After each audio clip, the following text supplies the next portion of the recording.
অবশেষে ইটাচুনা রাজবাড়িতে আসলাম।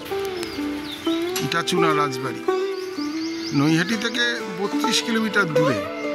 হঠাৎ ঠিক করলাম আসবো, তো 1 ঘন্টার মধ্যে চলে আসলাম আমরা।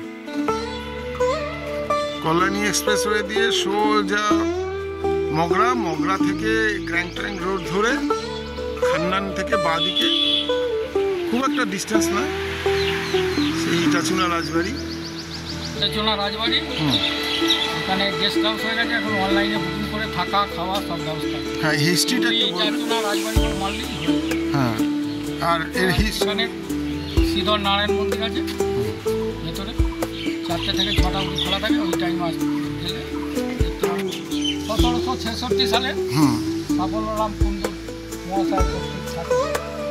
তারপর 1894 সালে শ্রীনারায়ণ কুণ্ডু মহাশয় কর্তৃক পুনঃসংস্কৃত।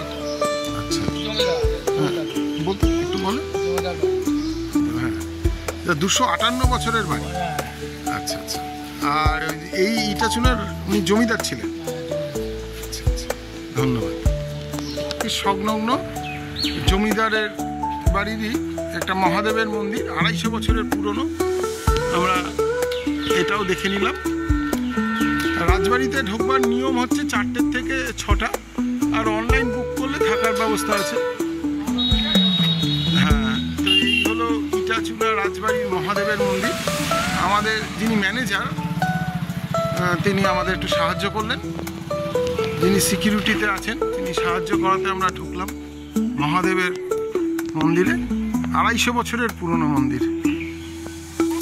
4টের পর গেট খুললো ইটাচুনা রাজবাড়ি। তো আমরা ভেতরে ঢুকছি। আপাতত মন্দির অবধি যেতে পারবো।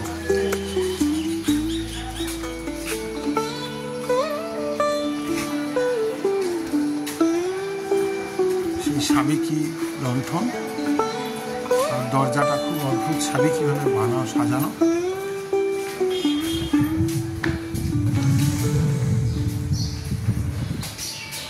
মন্দিরের খুব সুন্দর সাজানো।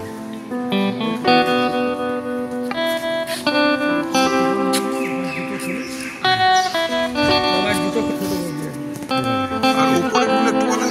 হ্যাঁ, উপরের গুলো না, উপরের তলায়। উপরের তলায় এইটা তো 2তলা বাড়ি, আর উপরে তো 3তলা বাড়ি। হ্যাঁ, মা, গিন্নিমা